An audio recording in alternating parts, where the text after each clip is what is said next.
Hello students, today the objective of this video is to study about rate law expression, rate constant and order of reaction. So we will cover these three topics in this video. So let's start with first of all rate law expression. This expression tells about dependence of rate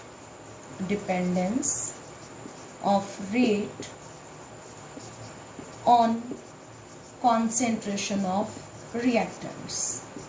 तो ये जो rate law expression है very very important part of this chapter. इसमें हम पढ़ेंगे कि किस तरह से रेट जो है रिएक्टेंट्स की कॉन्सेंट्रेशन को इफेक्ट करता है. इस इफेक्ट को सबसे पहले साइंटिस्ट गुल्डबर्ग एंड वेग ने पढ़ा था. ये साइंटिस्ट्स ने क्या कहा कि जो रेट लॉ एक्सप्रेशन तक कैसे पहुंचना है और रेट का कॉन्सेंट्रेशन ऑफ रिएक्टेंट के ऊपर क्या डिपेंडेंस है.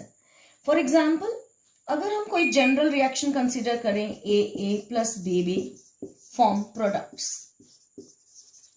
तो गुल्डबर्ग और वेग ने ऐसी इक्वेशंस के लिए दिया एक law which is called law of mass action.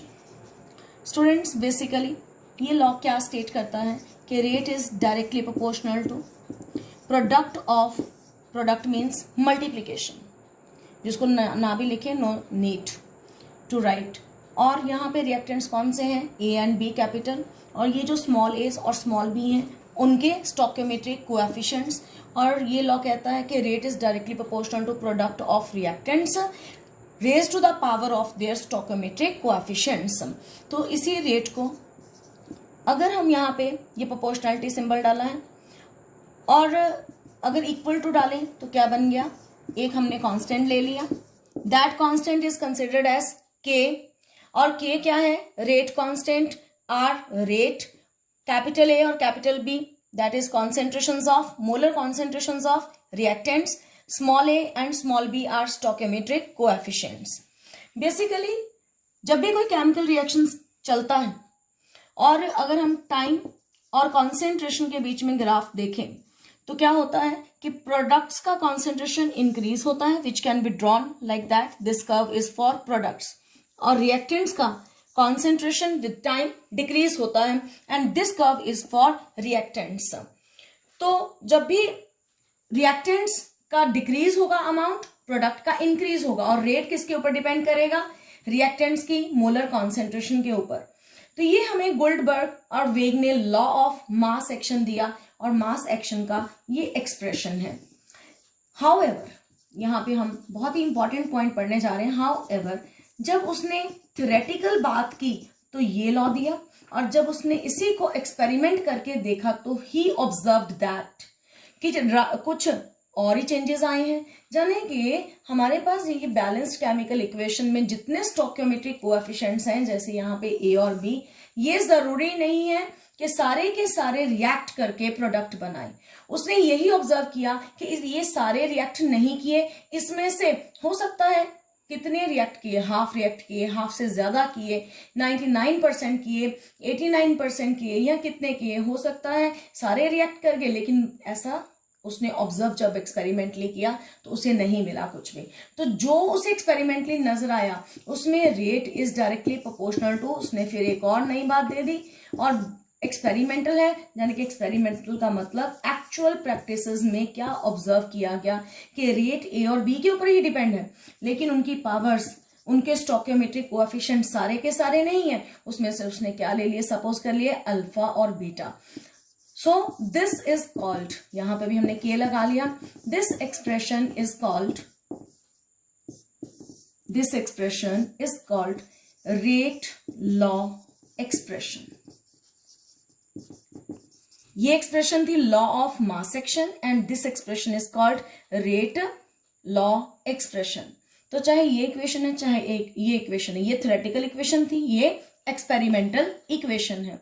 और इसमें ये के क्या है, इस के को हम क्या बोलते हैं, this K is called rate constant और another name specific rate constant और another name velocity constant. Rate की यूनिट्स होते हैं मोल पर लीटर पर सेकेंड सब रिएक्शंस के लिए। और जहां तक बात के की है, के यूनिट्स क्या होंगे, रेट कांस्टेंट के यूनिट्स क्या होंगे, हम इसको अब स्टडी करने जा रहे हैं। तो रेट कांस्टेंट के अगर हम दोबारा से इक्वेशन लिखा हमने, रेट अपॉन ए की पावर अल्फा बी की पावर बीटा, ये दोनों कॉन्सेंट्रेशंस हैं। और अल्फा और बीटा क्या है, एक्चुअल जितनी अमाउंट, जितना कॉन्सेंट्रेशन रिएक्टेंट्स का रिएक्ट किया। तो रेट को उसके साथ डिवाइड अगर करते हैं तब जाके हमारे पास के यूनिट्स बनते हैं। यहाँ पे उससे भी पहले कि के यूनिट्स कैसे निकलेंगे, हमें यहाँ पे एक टर्म पता होना चाहिए, ऑर्डर क्या है, ऑर्डर ऑफ रिएक्शन क्या होता है। और ऑर्डर के लिए हमने ये जो रेट लॉ एक्सप्रेशन है, सिर्फ हम इसी से ऑर्डर निकाल सकते हैं। ऑर्डर क्या होता है, ऑर्डर का मतलब ये है कि एक्चुअल प्रैक्टिसेस में कितने नंबर ऑफ मॉलिक्यूल्स रिएक्ट करके प्रोडक्ट बना रहे हैं, कितने। ऑर्डर का मतलब क्या है, ये क्या रिप्रेजेंट करता है, it represents actual number of molecules of reactants which lead to product formation, जिनसे क्या बनते हैं, प्रोडक्ट। तो अल्फा और बीटा दोनों की पावर्स ऐड कर लो, जो पावर्स हैं यहाँ पे अल्फा और बीटा, तो वो बन जाता है overall order of any reaction. जो ऑर्डर है स्टूडेंट्स, ये कई टाइप का हो सकता है। ऑर्डर 0 भी हो सकता है, ऑर्डर 1 भी हो सकता है, ऑर्डर 2 भी हो सकता है, 3 भी हो सकता है, 4 भी हो सकता है और फ्रैक्शनल भी हो सकता है। लेकिन फिर भी मैं बता दूं आपको कि जो हाई ऑर्डर के रिएक्शंस हैं वो पॉसिबल नहीं होते हैं। ऐसा क्यों, क्योंकि जब ज्यादा मॉलिक्यूल हो जाते हैं तो उनमें इफेक्टिव कोलिजन्स का नंबर भी कम हो जाता है ना। मैंने कहा कि अगर हमारे पास एक कंटेनर है, इसके अंदर कितने मॉलिक्यूल्स हैं और वो आपस में क्या कोलाइड जरूर करने चाहिए। अगर वो आपस में कोलाइड नहीं करेंगे, कोलाइड का मतलब टकराएंगे नहीं, तो उनमें कोई भी केमिकल रिएक्शन नहीं होगा। लेकिन अगर उतनी ही जगह पर मॉलिक्यूल का नंबर ज्यादा हो जाएगा तो फिर कोलिजन्स होंगी ही नहीं, और अगर कोलिजन्स नहीं होंगी तो प्रोडक्ट नहीं बनेंगे। इसलिए ये एक पॉपुलर सा क्वेश्चन है कि हाई ऑर्डर के रिएक्शंस हमें क्यों नहीं मिलते हैं। तो ना मिलने का रीजन ये है कि कोलिजन्स नहीं होती हैं। तो ये कॉमन हमारे पास 0 order reaction, first order reaction, second order reaction, third order reaction. 0 order वाले का और नाम क्या होता है, इसे फर्स्ट 0 ऑर्डर रिएक्शन भी बोलते हैं। This is called 0 order reaction. ये हमारे सिलेबस का पार्ट है। एंड देन इसे बोलते हैं फर्स्ट ऑर्डर रिएक्शन, और इसी को यूनिमॉलिक्यूलर रिएक्शंस भी बोलते हैं। और ये सेकेंड ऑर्डर रिएक्शन, और सिलेबस में सिर्फ हमारे पास है 0 और फर्स्ट ऑर्डर रिएक्शंस। तो 0 वाले कौन से होते हैं, जिनमें rate is directly proportional to K, rate law expression में ए की पावर 0। 0 ऑर्डर का नाम 0 ऑर्डर क्यों रखा गया, क्योंकि कॉन्सेंट्रेशन जो रिएक्टेंट की है उनके ऊपर रेट डिपेंड नहीं करता, यानी कि अल्फा की वैल्यू क्या है, 0 है। तो ऐसे केस में अगर हम बात करें, यहाँ इक्वल टू आएगा, ए की पावर 0 हो गई तो रेट किसके बराबर हो गया, के। यानी कि किस टाइप के ऑर्डर ऑफ रिएक्शंस के लिए रेट और के बराबर होते हैं, that is for 0 order reaction, क्योंकि यहाँ पे कॉन्सेंट्रेशन की पावर क्या हो जाती है, 0। और 0 नाम क्यों रखा गया है, because rate is independent of concentration of reactants. First order वाले का नाम फर्स्ट ऑर्डर क्यों है, because rate is directly proportional to 1 concentration term. एक ही रिएक्टेंट के ऊपर डिपेंड करता है, एक ही कॉन्सेंट्रेशन टर्म के ऊपर डिपेंड करता है। यहाँ पे हम प्रोपोर्शनलिटी सिंबल लगाएं तो के आया, के इंटू ए। तो यहाँ पे रेट के इक्वल नहीं है, रेट इक्वल टू के इंटू ए। तो यहाँ ये है फर्स्ट ऑर्डर रिएक्शन की बात, ये है सेकेंड ऑर्डर की बात, और इसको हमने बहुत फुल फ्लैश अभी पढ़ना है, ये तो सिर्फ इंट्रोडक्टरी पार्ट है। और जो ओवरऑल ऑर्डर किसी भी रिएक्शन का होता है वो हम क्या, रिएक्टेंट्स की पावर को ऐड करके, पहले भी हमने जैसे कि बताया, अल्फा प्लस बीटा की फॉर्म में निकाल सकते हैं। तो स्टूडेंट्स यहाँ पे हमने पॉइंट जो रेट कांस्टेंट है उसको हम डिफाइन कर रहे थे। अगर कभी पेपर में आ जाए डिफाइन रेट कांस्टेंट, वापस मैं रेट कांस्टेंट के ऊपर ही आ रही हूँ, अगर आ जाए डिफाइन रेट कांस्टेंट, उसको कैसे डिफाइन करेंगे, तो बहुत ही सिंपल है। कैसे, अगर हम रिएक्टेंट्स का अमाउंट क्या ले लें, 1 ले लें, यानी कि यूनिटी ले लें, इसको भी 1 मोलर ले लें, इसको भी 1 मोलर ले लें, तो रेट इक्वल टू के आ गया। रेट इक्वल टू के कब आया, जब हमने रिएक्टेंट्स के कॉन्सेंट्रेशन कितनी ले ली, 1 मोलर। और इस तरह से के को कैसे डिफाइन करेंगे, it is the rate when concentration of all the reactants is taken as 1 का मतलब यूनिटी, क्या लेते हैं, यूनिटी, तो तब रेट और के इक्वल हो जाते हैं। ये थी डेफिनेशन। अब क्या क्या करेक्टरिस्टिक्स हैं इस के के, तो के की करेक्टरिस्टिक्स क्या क्या हैं। First of all it is a measure of rate of reaction. जितना के का वैल्यू जितना ज्यादा होगा उतना ही रेट भी ज्यादा होगा, because rate is directly proportional to K. Then हर रिएक्शन का के का वैल्यू डेफिनेट होता है एक पर्टिकुलर टेम्परेचर के ऊपर। देन अगर टेम्परेचर चेंज करेंगे तो रेट कांस्टेंट का वैल्यू भी चेंज होगा। देन जो वैल्यू ऑफ रेट कांस्टेंट है, बहुत सारे रिएक्शंस के लिए ये कॉन्सेंट्रेशन के ऊपर डिपेंड नहीं करता है। देन यूनिट्स जो हैं वो हम इसके बाद पढ़ते हैं कि हमारे पास ऑर्डर कौन सा है। के यूनिट हर ऑर्डर के लिए अलग अलग होते हैं, तो पहले तो हमने ऑर्डर पढ़े और इसके बाद हम यूनिट्स पढ़ने जा रहे हैं कि के यूनिट्स क्या होंगे। तो स्टूडेंट्स यहाँ पे मैंने 3 एग्जाम्पल्स आपको लिखी है सिर्फ ये क्लियर करने के लिए कि रिएक्शंस 0 ऑर्डर भी हो सकते हैं, 1 ऑर्डर भी हो सकते हैं, फ्रैक्शनल भी हो सकते हैं। हमें एटलीस्ट अगर कभी पेपर में आ जाए कि 1 ऑर्डर का एग्जाम्पल लिखो तो एक एग्जाम्पल तो वी मस्ट बी नोइंग। ये हाइड्रोजन आयोडाइड टूट रहा है हाइड्रोजन और आयोडीन में, और रेट इक्वल टू यहाँ पे ये दिया होगा आपको रेट लॉ एक्सप्रेशन, और कहा जाएगा ये 2 चीजें गिवन होंगी स्टूडेंट्स कभी भी स्टेटमेंट के अंदर, न्यूमेरिकल्स के अंदर, एक तो इक्वेशन और दूसरा आपको रेट लॉ एक्सप्रेशन। अगर आपको ये नहीं दिया है you will not be able to find out order, कि ऑर्डर कैसे निकालना है। यहाँ अगर पावर 0 लिखी है इट मीन्स ऑर्डर कितना है, 0, और अगर ऑर्डर 0 है तो ये फैक्टर 1 हो गया, तो रेट इक्वल टू के। ये एक एग्जाम्पल आपको बताई। अनदर एग्जाम्पल हम बात करते हैं डिकम्पोजिशन ऑफ नाइट्रोजन पेंटॉक्साइड, और टूट के इसने NO2 और O2 बनाया। इसके लिए रेट लॉ एक्सप्रेशन भी स्टेटमेंट के अंदर गिवन होगी, तो रेट इक्वल टू के इंटू दिस। यहाँ से पावर को ही बस देखना है, पावर को देखा तो क्या पता चला यहाँ पे कुछ नहीं लिखा, कुछ नहीं लिखा मीन्स 1 है, तो ऑर्डर कितना हो गया, 1 हो गया, तो यहाँ का आंसर 1।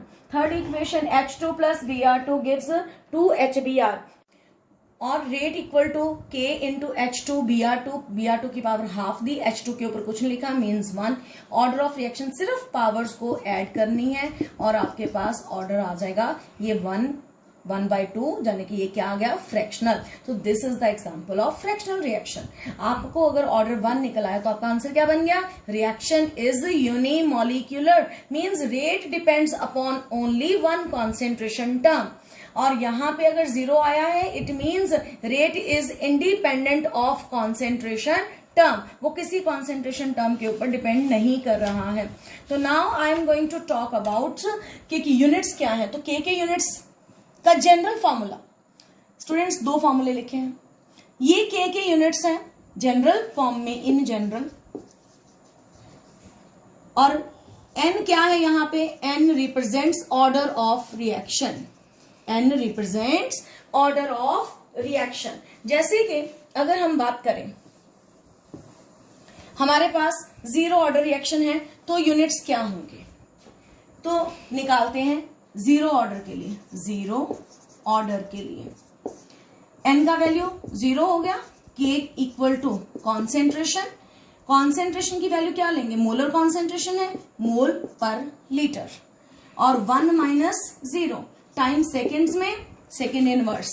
अब ये क्या बन गया, मोल पर लीटर की पावर 1 माइनस 0 मीन्स 1, यानी कि सिंपली क्या आ गया, मोल पर लीटर, ये पर ही है, पर सेकेंड। तो these are the units of K for 0 order reaction.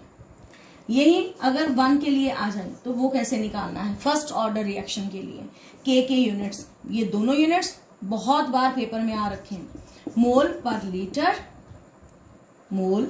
पर लीटर, और पावर क्या हो गई 1 माइनस 1 पर सेकेंड, 1 माइनस 1 0, और किसी की पावर 0 हुई तो वो फैक्टर खुद क्या बन गया 1, तो धन के आंसर सिर्फ क्या रह गया पर सेकेंड। तो इस तरह से हमने क्या देखा, अगर फर्स्ट ऑर्डर रिएक्शन है तो K के यूनिट्स पर सेकेंड है, अगर जीरो ऑर्डर रिएक्शन है तो K के यूनिट्स मोल पर लीटर पर सेकेंड है। तो ये जनरल फॉर्मूले के थ्रू हम किसी भी ऑर्डर के रिएक्शन यूनिट्स निकाल सकते हैं। अब यहाँ पे ये एक और यूनिट लिखे हैं, ये कब होंगे, ये यूनिट्स होंगे in case of gaseous reactions. जब कोई रिएक्शन गैस फेज में होगा तो फिर हम मोल पर लीटर की बात नहीं करेंगे, we will talk about pressures and those pressures are measured in atmospheres. तो अगर यहाँ पे एटमॉस्फेयर वही n की वैल्यू 0 है या क्या, अगर n का वैल्यू 0 है तो K के यूनिट गैस रिएक्शन के लिए क्या हो गया, एटमॉस्फेयर की पावर 1 माइनस 0 पर सेकेंड एटमॉस्फेयर पर सेकेंड। और अगर n का वैल्यू 1 है ऑर्डर ऑफ रिएक्शन तो K के यूनिट अगेन एटमॉस्फेयर की पावर 1 माइनस 1, तो क्या रह गया सिर्फ पर सेकेंड। तो इस तरह से हम इनके न्यूमेरिकल्स, अब कई बार क्या आता है पेपर में आपको ना दे देते हैं K का वैल्यू, कोई ना कोई आपको K का वैल्यू दे दिया, साथ में यूनिट है, सिर्फ कहते हैं कि बताओ ऑर्डर क्या होगा, तो सिर्फ यूनिट देखकर ऑर्डर ऑफ रिएक्शन प्रिडिक्ट किया जाता है। अगर हमने पर सेकेंड देखा तो हम क्या बोल देंगे, order of reaction is first, यानी कि यूनिमोलिकुलर रिएक्शन। अगर हमें यूनिट क्या नजर आया, मोल पर लीटर पर सेकेंड, तो साथ ही में हमें पता क्या चलेगा, that reaction is zero order reaction. Now we will conclude that what is the difference between rate of reaction और rate constant। rate of reaction क्या है, जो कि rate हमने क्या पढ़ा था, that is change in concentration of reactants और products with respect to time। और हमने K क्या पढ़ा आज ही, क्या पढ़ा हमने K rate और K इक्वल हो जाते हैं जब reactants का अमाउंट, reactants का कॉन्सेंट्रेशन कितना ले, यूनिटी लें, 1 मोल पर लीटर लें, ये फर्स्ट डिफरेंस। देन इसके यूनिट्स हमेशा मोल पर लीटर पर सेकेंड है, जबकि इसके यूनिट किसके ऊपर डिपेंड करते हैं, इसके units depend upon order of reaction. अभी हमने पढ़ा है, यहाँ तो सिर्फ हम सबको इकट्ठा करके बातों को लिख रहे हैं। देन यहाँ पे हमने जो पढ़ा था, rate of reaction at any instant depend upon molar concentration of reactants. और जबकि यहाँ की अगर हम बात करें, that K does not depend upon concentration of reactants. और यूनिट्स डिपेंड करते हैं, K का वैल्यू नहीं डिपेंड करता, लेकिन इधर रेट हमेशा ही डिपेंड करता है किसके ऊपर, कॉन्सेंट्रेशन ऑफ रिएक्टेंट्स के ऊपर, एक्सेप्ट जीरो ऑर्डर में rate does not depend upon concentration. Now students, बहुत ही इंपॉर्टेंट टर्म है मॉलिक्यूलैरिटी। जैसे कि मैंने कोलेशंस की बात की, मैं यहाँ पे भी अब फिर से आपके साथ कुछ चीजों की बात बहुत डीप करने जा रही हूँ कि मॉलिक्यूलैरिटी क्या होती है। और मॉलिक्यूलैरिटी को करने के लिए पहले हम इसका अंदर का एक वर्जन पढ़ते हैं कि रिएक्शंस दो तरह के होते हैं, एक होते हैं एलिमेंट्री रिएक्शंस और एक होते हैं कॉम्प्लेक्स रिएक्शंस। एलिमेंट्री रिएक्शंस वो होते हैं which take place in one step, जो एक ही स्टेप में चले, और कॉम्प्लेक्स होते हैं जो नंबर ऑफ स्टेप्स में चले। तो नंबर ऑफ स्टेप्स में चलने वाले रिएक्शन के अंदर इसका मतलब बहुत सारे क्या होते होंगे, एलिमेंट्री रिएक्शंस। एलिमेंट्री वो होते हैं जो एक स्टेप में हो, और जो कॉम्प्लेक्स के अंदर नंबर ऑफ स्टेप्स हैं वो सारे नंबर ऑफ स्टेप्स मिलके क्या बनाते हैं, they form mechanism of reaction. Step 1, step 2, step 3, और जब स्टेप्स में किसी रिएक्शन को लिखते हैं that step series is called mechanism. अब हमने यहाँ पर मैं एक बात फिर से वही कोलेशंस की बात करने जा रहे हैं, कोलेशन थ्योरी। कोलेशन थ्योरी के अंदर क्या है कि मॉलिक्यूल्स को आपस में कोलाइड जरूर करना चाहिए, जब तक वो कोलाइड नहीं करेंगे तब तक प्रोडक्ट फॉर्म नहीं होंगे। तो मॉलिक्यूल्स को कोलाइड करने के लिए ही क्या चाहिए, एनर्जी चाहिए। और मॉलिक्यूल्स की अपनी एनर्जी, ये मॉलिक्यूल्स है, मॉलिक्यूल्स की अपनी एनर्जी होती है काइनेटिक एनर्जी। अगर हम चाहते हैं कि वो आपस में कोलाइड करें तो उनकी एनर्जी की वैल्यू एक खास वैल्यू के बराबर होनी चाहिए। उनकी energy should be equal to threshold energy, इसे ईटी को बोलते हैं थ्रेशहोल्ड एनर्जी। ये एनर्जी वो एनर्जी है which is required for effective collisions. और कई बार क्या होता है, हमने ये पहले भी बात की है, मॉलिक्यूल सपोज 100 हैं और 100 के 100 आपस में टकरा रहे हैं, कोलिशंस कर रहे हैं, पर हो सकता है वो 100 कोलिशंस प्रोडक्ट ना बना रही हो, 100 में से 90 कोलिशंस प्रोडक्ट बना रही हो। तो वो जो कोलिशंस प्रोडक्ट बनाती हैं, एक अकेला वर्ड कोलिशन है और एक वर्ड है इफेक्टिव कोलिशंस। इफेक्टिव कोलिशंस वो होती हैं जो कि प्रोडक्ट फॉर्मेशन में हेल्प करती हैं।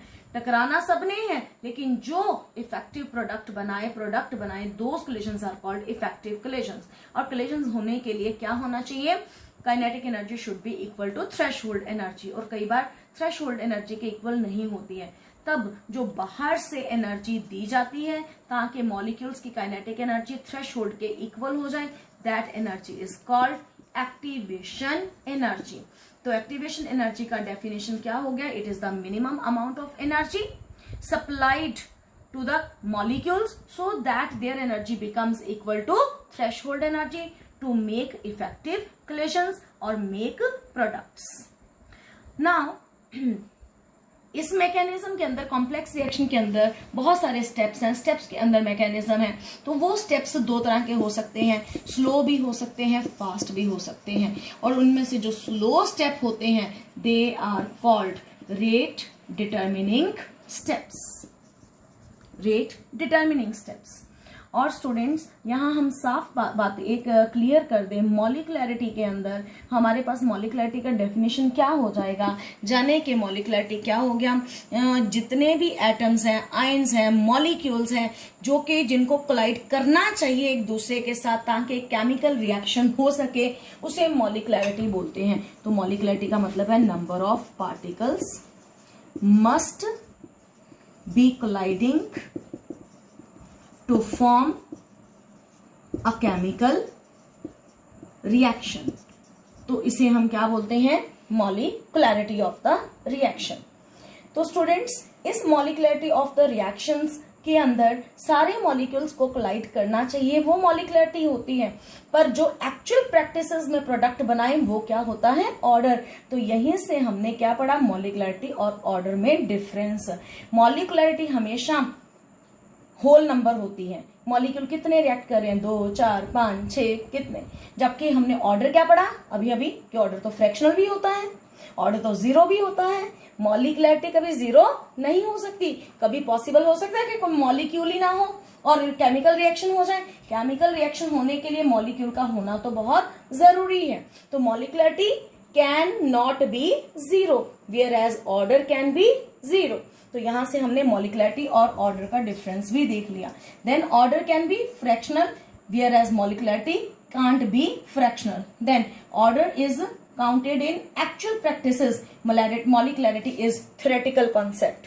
3 डिफरेंस हमने यहाँ पे ये पढ़ लिए हैं और उसी के साथ हमने कॉम्प्लेक्स रिएक्शन भी पढ़ा। Now I am concluding this video because इसका जो आगे का पार्ट है mechanism we will do in next video. Thank you, have a great day.